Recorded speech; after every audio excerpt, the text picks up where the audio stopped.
அனைவருக்கும் என்னுடைய அன்பான வணக்கம். நான் ManoVikram. நம்மளோட சேனல்ல இந்த பைக்ஸை பத்தின நிறைய விஷயங்கள் நான் கொடுத்துட்டு இருக்கேன். முக்கியமா பாத்தீங்கன்னா செகண்ட் ஹேண்ட் பைக் ஒவ்வொரு செகண்ட் ஹேண்ட் ஷோருக்குமே லைவா விசிட் பண்ணி அங்க இருக்கக்கூடிய பைக்கோட ரேஞ்ச் எல்லாமே நம்ம கேட்டு தெரிஞ்சுக்கிட்டு இருக்கோம். பொள்ளாச்சியில முக்கியமா 4-5 கடைகளை நம்ம பார்த்தாச்சு.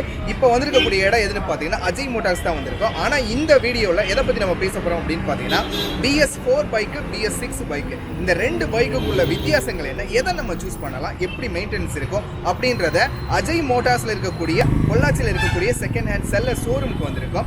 அங்கே இருக்கவங்ககிட்ட நம்ம கேட்கலாம், இந்த BS4 எடுக்கலாமா, BS6 எடுக்கலாமா, BS4க்கும் BS6க்கும் என்னென்ன டிஃப்ரென்ஸ் இருக்கு, என்னென்ன ப்ரைஸ் ரேஞ்ச் இருக்கு, அது எல்லாத்தையுமே கேட்டு நம்ம தெரிஞ்சுக்கலாம். இது ஒரு சின்ன அவேர்னஸ்க்கான வீடியோ தான்.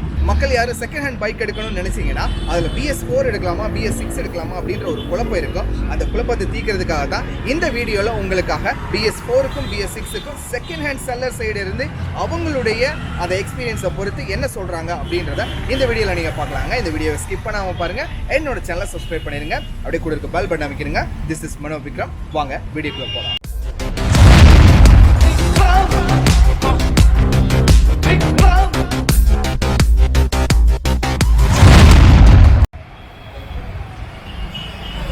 கைஸ், இப்போ பார்த்தீங்கன்னா நம்ம அஜய் பைக்ஸ் வந்திருக்கோம். பொள்ளாச்சியில் இருக்கக்கூடியது கோயம்புத்தூர் ரோட்லேயே இருக்குது இந்த அஜய் பைக்ஸு. ஸோ இங்கே இந்த BS4க்கும் BS6க்கும் உள்ள வித்தியாசங்களை நம்ம கேட்டு தெரிஞ்சுக்கலாம். வாங்க உள்ளே போகலாம். இங்கே நிறைய பைக்ஸ் இருக்குது. ஸோ இவங்களுக்கு ஒரு நல்ல எக்ஸ்பீரியன்ஸ் இருக்குது. இந்த வீடியோ பார்த்தீங்கன்னா ஆல்ரெடி நம்ம ஒரு தடவை போட்டிருக்கோம். இங்கே என்னென்ன பைக்ஸ் இருக்குது, என்னென்ன அப்டேட்டில் இருக்குது, என்னென்ன ரேஞ்சில் இருக்குது, அது முதல் கொண்டு கூட போட்டிருக்கோம். அந்த வீடியோ பார்க்கலாட்டி கண்டிப்பாக நீங்கள் பார்த்துருங்க.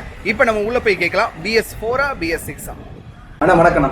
வணக்கங்க அண்ணா, உங்களை பற்றி ஒரு சின்ன இன்ட்ரோடக்ஷன் கொடுக்குறேன்.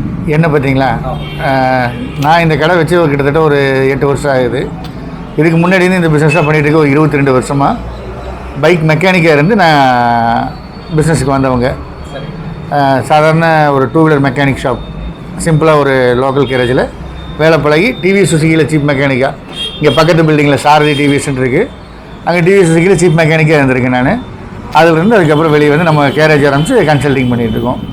2 வீலர் கன்சல்டிங் அண்ட் ஃபைனான்ஸ் எல்லாமே நம்மளே பண்ணிகிட்ருக்கோம். அதனால் கொஞ்சம் வண்டியை பற்றி எல்லாம் பார்த்து எடுக்கணும்னு ஆசைப்படுவோம். எவ்வளோ வருஷமாக நான் பண்ணுறீங்க?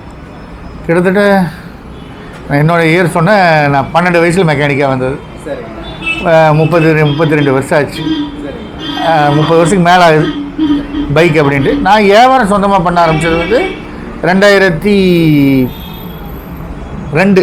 2003 பைக் விற்பனை செய்யணும்னு சொல்லி கடை வச்சது வந்து 2002-2003. இப்போ நம்மளோட கடையோட லொகேஷன் எங்கண்ணா இருக்கு? இது வந்து இப்போ கோயம்புத்தூர் ரோட்டில் மகாலிங்கபுரம் ஆர்ச்சுன்னு சொல்லுவாங்க, Venkatesa colony turning, Surya hotel ஆப்போசிட்டில் சாரதி டிவிஎஸ் ஆனந்த் ஹோட்டல், இதுக்கு ரெண்டுக்கு பக்கத்தில் கார்னரில் அஜய் மோட்டார்ஸ்ன்னு சொல்லிட்டு இருக்குது. இங்கே நம்ம கிட்டத்தட்ட ஒரு 100-150 வண்டி நம்மளே ஸ்டாக் வச்சுருக்கோம். கஸ்டமருக்கு பெஸ்ட்டாக கொடுக்கணுங்கிறதுக்காக ஸ்டாக் நம்ம பர்ச்சேஸ் வெஹிக்கிள் மட்டும்தான் பண்ணி கொடுக்குறோம். இது இப்போ அஜய் மோட்டார்ஸ் இருக்கு. அஜய் மோட்டார்ஸ் நம்ம ஆல்ரெடி ஒரு வீடியோல எடுத்திருக்கோம். நல்ல ஒரு ரெஸ்பான்ஸ்லாம் இருந்திருக்கு. சரி, இன்னைக்கு உங்ககிட்ட ஒரு இந்த பைக் வாங்குறது விற்கிறது அப்படின்றதுல ஒரு சின்ன அவேர்னஸை பற்றி நான் உங்களை கேட்கலான்னு வந்து. கண்டிப்பாக கேளுங்க, என்ன விஷயம்னு சொல்லுவேன். இப்போ ஃபர்ஸ்ட் விஷயம் என்னன்னு பார்த்தீங்கன்னா BS4 BS6 இந்த மாதிரி 2 மாடல் வந்துருச்சு. இப்போ ரீசெண்டாக லான்ச் பண்ணிட்டாங்க. ஸோ அதெல்லாம் அந்த பைக் தான் எல்லாருமே யூஸ் பண்ணிக்கிட்டே இருக்காங்க. இதை பற்றின ஒரு அவேர்னஸ் எனக்கு வேணும் நான் உங்ககிட்ட. கண்டிப்பாக கேளுங்க, நிச்சயமாக சொல்லித்தரோம். எங்களுக்கு தெரிஞ்ச விஷயங்கள் சொல்கிறோம், எங்களுக்கு தெரியாத விஷயங்கள் இன்னும் நிறைய கம்பெனிகளில் இருக்கும். நாங்கள் இப்போ விற்பனை பண்ணிட்டு இருக்கிறதுல நாங்கள் அனுபவப்பட்டதை வச்சு நாங்கள் சொல்கிறோம். ஆமாண்ணா, ஏன்னா செகண்ட் ஹேண்ட் பைக்குன்னு வரும்போது புதுசு வாங்குறவங்களுக்கு எந்த பிரச்சனையும் இல்லை. அவங்க பாட்டு புதுசாக வாங்குறாங்க, அதெல்லாம் கம்பெனி பார்த்துக்கிறோம், நேராக போய் சர்வீஸ் பண்ணிக்கிறோம். பட் இந்த செகண்ட் ஹேண்ட் அப்படின்னு வரும்பொழுது இந்த ட்ரஸ்ட்டு அப்படியே ரொம்ப நம்பிக்கையாக வாங்கணும் அப்படின்ற ஒரு இது இருக்குது. கண்டிப்பாக நம்பிக்கையாக இருக்கிறவங்கள்ட்ட தான் வாங்க முடியும். அப்படி இல்லாட்டி ஏதாவது கண்டமான பைக்கு நம்ம மேலே தலையில் கட்டிடுவாங்க. ஸோ அதுக்காகவே இந்த BS4 BS6 செகண்ட் ஹேண்ட் பைக்கில் BS4க்கும் BS6க்கும் என்னென்ன வித்தியாசம்? இல்லை, செகண்ட் ஹேண்ட் பைக்கு புது பைக்குங்கிறதுல BS4-6 டிஃப்ரெண்ட் இல்லை. நார்மலாக ஒரு பைக்கில் வந்து BS4க்கும் BS6க்கும் உள்ள டிஃப்ரெண்ட். அந்த டிஃப்ரெண்ட் அப்படின்னு கேட்டிங்கனாக்கா, முதல்ல வந்து BS3 வந்தது, அதுக்கப்புறம் BS4 ஆச்சு. இது வந்து எதுக்காக பொல்யூஷன் குறைக்கிறதுக்காக கவர்மெண்ட் நாம்ஸ் இந்த நாம்ஸ் கொடுக்குது. சைலன்ஸில் வரக்கூடிய புகையோட அளவு வந்து குறைக்கணும். இப்போது நம்ம ஊரெலாம் வந்து திறந்த வெளி கம்மியாக இருக்குது. இப்போ டெல்லியெல்லாம் எடுத்திங்கன்னா, கல்கட்டா டெல்லியெல்லாம் எடுத்திங்கன்னா மாசு கட்டுப்பாடு அதிகமாக வந்து வாகன புகை அதிகமாக இருக்கும். அங்கே வந்து புகை அதிகம் வரக்கூடாதுங்கிறதுக்காக இந்த நாட்டு மொத்தமாகவே குளோபலில் ஃபுல்லுமே புகை வரக்கூடாதுங்கிறதுக்காக இது பண்ணுறாங்க. இந்த BS6 கொண்டு வராங்க. அடுத்தது BS7 வரும், 8 வரும், 9 வரும். இது ரைட் சைடே தான் இருக்கும். ஆமாம், இது நம்ம நோக்கி போகிறது பார்த்தோன்னா கிட்டத்தட்ட புகை இல்லாத ஒரு வாகனம், பேட்டரி வண்டி கூட நம்ம சொல்லலாம். அது இன்னும் 4 ஆகும். இப்போ இந்த BS6க்கும் 4க்கும் என்ன டிஃப்ரெண்ட் அப்படின்னு கேட்டிங்கனாக்கா இன்ஜின் சைடெல்லாம் ஒன்று தான், சில குறிப்பிட்ட மாற்றங்கள். கார்பரேட்டருக்கு பதிலாக வந்து ஃபியூல் இன்ஜெக்ஷன் அப்படிங்கிற ஒரு மாடல் கொடுத்துருந்தாங்க. அந்த ஃபியூல் இன்ஜெக்ஷன் பண்ணி ECM அப்படிங்கிற ஒரு மூலியமாக கரண்ட்டு, முதல்ல வந்து எலக்ட்ரானிக்ஸ் கரண்ட் போயிட்டு இருந்தது, இப்போ ECM கரண்ட் கொடுக்க ஆரம்பிக்குது. அப்போ இந்த இடத்துல ஃபயரிங் தேவைங்கிற ஜட்ஜ் பண்ணி கொடுக்கக்கூடிய மெத்தடை மாற்றி தேவையில்லாமல் உள்ள ஃபயராகி நிற்கக்கூடிய புகையை உருவாக்காமல் பண்ணுறது தான் இந்த BS6ஓட வேலை. BS4ல் பார்த்தீங்கன்னாக்கா இந்த ஆர்டர் பேஸில் இருக்காது, எலக்ட்ரானிக்கில் ஒர்க் ஆகும். இது வந்து ECMல ஒர்க் ஆகும். இந்த ECMோட ஆர்டர் வந்து கொடுத்துட்ருக்கும், இந்த இடத்துல உனக்கு ஃபயரிங் தேவை அப்படின்னா மட்டும்தான் ஃபயரிங் கொடுக்கும், இல்லை அப்படின்னா ஃபயரிங் கொடுக்காது. ஸோ ரெண்டுக்கும் டிஃப்ரெண்ட் இதுதான். இப்போ ஒரே ஒரு வெஹிக்கிளில் மட்டும் பஜாஜில் மட்டும் 2 வீலரில் BS6 கார்பரேட்டர் போட்டிருக்காங்க. அது என்ன மெத்தடில் ECM இல்லாமல் இருக்காதா இல்லையாங்கிறது நாங்கள் இன்னும் பார்க்கல. நிச்சயமாக பார்த்து அடுத்த எபிசோடில் உங்களுக்கு இதை பற்றி சொல்கிறேன். ஸோ BS4க்கும் BS6க்குள்ள மெயின்டெனன்ஸ் பற்றி சொல்லுங்கள். ரெண்டுக்கும் மெயின்டெனன்ஸ் கேட்குறீங்க. மெயின்டெனன்ஸ் அப்படின்னு கேட்டிங்கனாக்கா இப்போ கிட்டத்தட்ட நம்ம கார் அன்றைக்கி எடுத்தப்போ, நம்ம ஷிஃப்ட் கார் நம்ம ஃபஸ்ட்டு வாங்குறப்போ 5000 கிலோமீட்டர் ஒரு சர்வீஸுனாங்க, இப்போ 10,000 கிலோமீட்டர் ஒரு சர்வீஸுங்கிறாங்க. இது மாதிரி பைக்குக்கும் மாறிடுச்சு சர்வீஸ் லெவல். 2500 இருந்தது, இன்றைக்கி 5000 அப்படிங்கிற அளவுக்கு கம்பெனி கொடுக்குது. ஆக்சுவலாக கம்பெனி பார்த்து கொடுத்தா 10,000 கொடுக்கலாம், 5000ங்கிறது கொடுக்குது. என்ன காரணம்னா நம்ம 5000 சொன்னாலே நம்ம போக மாட்டோம். எதனால் அது அப்படி ஆகுது அப்படிங்கிறபோது அந்த ஃபயரிங் கெப்பாசிட்டி தான், இன்ஜின் சூடாகக்கூடிய நிலைமையெல்லாம் வந்து அந்த ECM கண்ட்ரோல் பண்ணி கூலிங் பண்ணிக்கும்.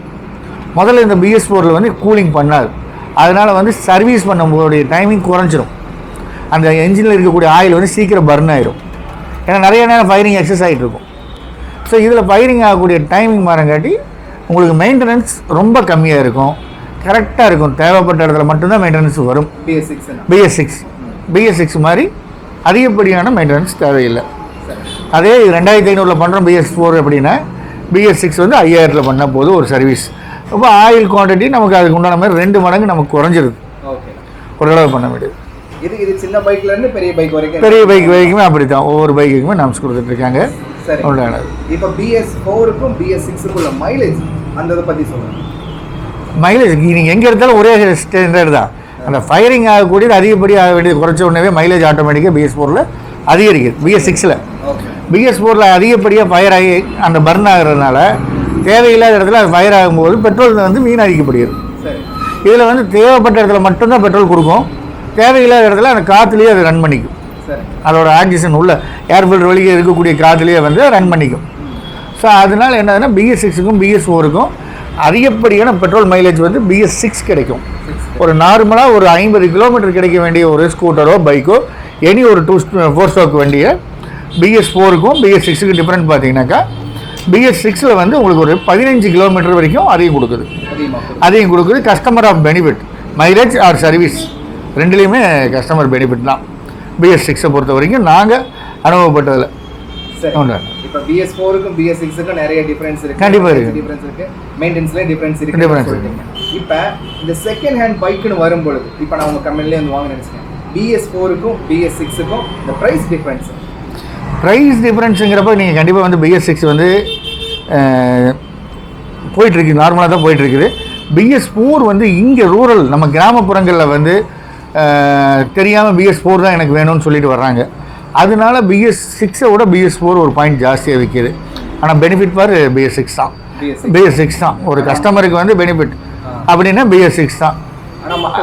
மக்கள் ஆமாம் BS4 தேடி வர்றாங்க. என்ன காரணம்னா அவங்க கிராமத்துலேருந்து அதுதான் நல்லாயிருக்கும் அப்படிங்கிற ஒரு அவேர்னஸில் அவங்க வர்றாங்க. ஸோ எல்லாமே அடுத்தடுத்த டெக்னாலஜி மாறுது.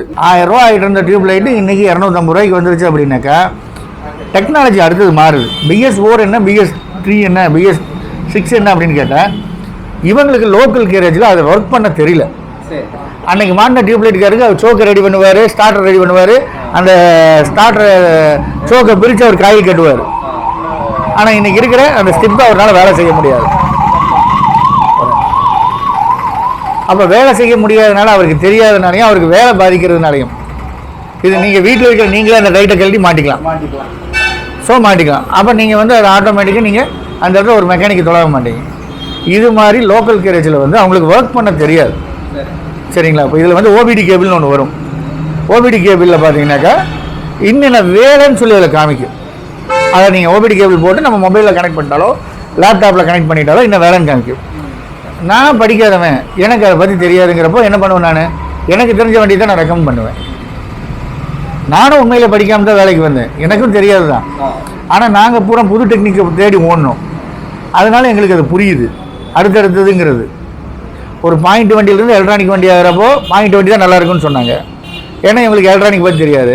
எலக்ட்ரானிக்லேருந்து BS4 ஆகிறப்போ BS3 நல்லா இருக்குன்னாங்க.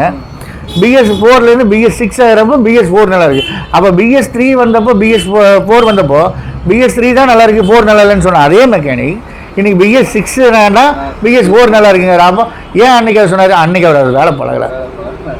நிச்சயமாக அவர் வேலை பழகினார்னா இதையும் நல்லா இருக்குன்னு புரிஞ்சுக்குவார். புரிஞ்சுக்கிற காலம் வர்றப்போ BS6 தான் நல்லபடியாக விற்கும். எனக்கு தெரிஞ்சு BS6 இஸ் பெஸ்ட்டு. அடுத்த டெக்னீஷியன் மக்களுக்கு சொல்ல வேண்டியது BS4 BS6 கேட்டால் இப்போ இத்தனை நேரம் பேசல, நீங்களே முடிவு எடுக்கலாம். அடுத்தது என்ன வேணும் உங்களுக்கு நாளைக்கு அப்படிங்கிறது தான். இன்றைக்கி இருக்கிற ஸ்பீட் ஒர்க் என்னென்ன டிஃப்ரெண்ட் இருக்குது. அப்படி நம்ம விறகு அடுப்பில் செஞ்சோம், அப்புறம் மரப்பொடி அடுப்பில் செஞ்சோம், அப்புறம் பம்பு ஸ்டவ்வுக்கு வந்தோம், அதுக்கடுத்து கேஸ் ஸ்டவ் வந்தோம், இப்போ எலக்ட்ரானிக் ஸ்டவ் இருக்கோம், ஓவனில் இருக்கிறோம். டிஃப்ரெண்ட் எவ்வளோ டிஃப்ரெண்ட்டு. அந்த மாதிரி இது மாறிட்டே இருக்கு. நம்ம டெக்னீஷியன் கற்றுக்கலங்கிறதுக்காக நம்ம வந்து அதை குறை சொல்ல முடியாது. ஒரு சாதாரண டிவி எத்தனை உருவம் மாறி இருக்குன்னு பாருங்கள். நிறைய டெக்னாலஜி மாறிட்டு இருக்கு. அவேர்னஸாக இருங்க, தைரியமாக BS6 எடுங்க. ஒரே ஒரு விஷயம், கம்பல்சரியாக BS6 எடுத்தால் யாராக இருந்தாலும் வண்டியில் 3 லிட்டர் பெட்ரோல் கம்பல்சரியாக வச்சுக்கோங்க. வண்டி ட்ரை ஆகிற அளவுக்கு ஓட்டாதீங்க, அவ்வளோதான். அந்த ஃபியூல் பம்பு போயிடும். வெறும் வீட்டில் மோட்டர் தண்ணி இல்லாமல் ஒன்றும் வீட்டில் மோட்டர் என்ன ஆகும்? போகுமா போகாதா? அதே தான். அதுக்காக BS6ல் போகுதுன்னா காற்றுலாம் வண்டி ஓட்டினா பஞ்சராக தானே செய்யும். அப்போ அதில் மினிமம் காற்று வைக்க தெரிகிறப்போ ஒரு மினிமம் பெட்ரோல் வச்சா என்ன ஆயிரும்? அந்த வண்டியில் தான் இருக்க யாராவது தூக்கிட்டு போயிட்டாங்களா? பக்கத்து வீட்டுக்கு ஏதாவது பயன்படுத்திடுவாரா? இல்லை. 3 லிட்டர் நம்ம வண்டியில் இருக்க போகுது, அவ்வளோதான். அதை வச்சு ஓட்டுங்க தாராளமாக. நீங்கள் தீர்ந்த வரைக்கும் 100 ரூபாய்க்கு அடிக்கிறத விட டேங்க் ஃபுல் பண்ணிவிட்டு 50 கிலோமீட்டர் ஓடனே 100 ரூபாய்க்கு அடிங்க. ரெண்டுமே ஒன்று தானே. ஒரு இடம் தானே ஃபுல் பண்ணுறீங்க. ஒரு இடம் ஃபில்லிங் ஃபஸ்ட் டைம் இப்படி ஒரு 100 கிலோமீட்டர் ஓடிட்டு வந்தோடனே பங்க் போய் ஒரு ஃபுல் பண்ணிங்க. அப்போ அந்த வண்டி ஃபுல்லிலே இருக்கும். எது கம்மியாக போகுது, ட்ரை ஆக போகுது. வண்டி வாங்கும்போது நீங்கள் 40,000 ரூபாய்க்கு வாங்கினீங்க, 41,000 நினச்சி டேங்கை ஃபுல் பண்ணிங்க. அடுத்த தடவை 100 ரூபாய்க்கு எடுங்க, 100 கிலோமீட்டர் ஓடணுன்னு அந்த வண்டியில் எந்த பிரச்சனையும் வராது. அதே போல் உங்களுக்கு மெயின்டெனன்ஸ் ரொம்ப ஃப்ரீயாக இருக்கும் BS6ல். ஓகேங்களா? ரொம்ப நல்லது. ஆனால் இப்போ நம்ம கடையை பற்றி சொல்லுங்கள். நம்ம கடையில் எந்த மாதிரியான பைக்ஸ் எல்லாம் விற்கிறீங்க? எல்லா பைக்ஸும் விற்கிறோம். ஸ்போர்ட்ஸ் பைக்லேருந்து விற்கிறீங்க. நாங்கள் எல்லா ரேஞ்சிலையும் விற்கிறோம். மினிமம் பார்த்தா குவாலிட்டி வைஸ் வைக்கும்போது ஒரே மாடல் வந்து 2 ரேட்டில் வரும். அந்த கடையில் இந்த ரேட்டு, இந்த கடையில் இந்த ரேட்டுங்கிறது நம்ம பார்க்கவே வேண்டியதில்லை. ஒரே மாடல் இருக்கும், ஒரே பிராண்ட் இருக்கும். வண்டியோட கண்டிஷன் பொறுத்து தான் ரேட்டு மாறும். என்ன காரணம், ஃபஸ்ட்டெல்லாம் வண்டி விலை வந்து ஒரு ஆக்டிவ் எடுத்தால் 45,000, 50,000, 55,000. அப்போ வந்து நீங்கள் மாடல் வச்சு எடுக்க முடிஞ்சது அந்த காலகட்டத்தில். இப்போ மாடலை வச்சு எடுக்கக்கூடாது, வண்டியோட கண்டிஷன் வச்சு தான் எடுக்கணும். என்ன காரணம்னா வண்டியோட விலை 1,10,000 ரூபா.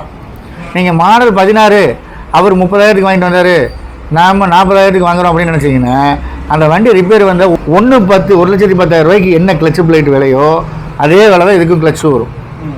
அப்போ வந்து நமக்கு என்னன்னா செலவு அதிகமாகிடும். அப்போ மாடல் ஒரு வருஷம் கம்மியாக இருந்தாலும் குவாலிட்டி பார்த்து எடுக்கிறதா புத்திசாலித்தனம். ஒரு 10 வருஷத்துக்கு முன்னாடி மாடல் பார்த்து எடுக்கிறத புத்திசாலித்தனம். ஏன்னா இன்றைக்கி வண்டி காஸ்ட்டு 40 ரூபா தான். இன்றைக்கி 1,10,000 ரூபா. கண்டிஷன் பார்த்து எடுக்கணும், மாடல் பார்த்து எடுக்கக்கூடாது. முக்கியம் வந்து கண்டிஷன், நல்ல கண்டிஷனாக இருக்கா, எப்படி இருக்குது, அவங்க எந்த அளவுக்கு அந்த கடைக்காரங்க லைவாக பண்ணிகிட்டு இருக்காங்க அப்படிங்கிறத பொறுத்து. என்ன ரேஞ்சில் இருந்தெல்லாம் இருக்குண்ணா பைக்? நிறைய இருக்குது சார். இப்போ சொல்ல போனால் ஆமாம், யூசர் பைக் வந்து 10,000க்கும் கிடைக்கும். 3 லட்ச ரூபாய்க்கு இருக்கிற பைக் இருக்குது, 8 லட்ச ரூபாய்க்கு இருக்கிற பைக் இருக்குது, 50,000 ரூபாய்க்கு இருக்கிற பைக் இருக்குது, 1,05,000 ரூபாய்க்கு இருக்கிற பைக் இருக்குது. நிறைய இருக்குது டிஃப்ரென்ஸு. நல்ல நல்ல வண்டிகள் இருக்குது. வாங்க, உங்களுக்கு என்ன மாதிரி யூசேஜ்னு சொல்லுங்கள், அதை நாங்கள் எங்கள் சஜஷன் கொடுக்குறோம். அது உங்களுக்கு பெஸ்ட்டாக இருந்துச்சு. ஒரு கஸ்டமருக்கு நான் விக்ராந்த்னு ஒரு பைக் கொடுத்தேன்.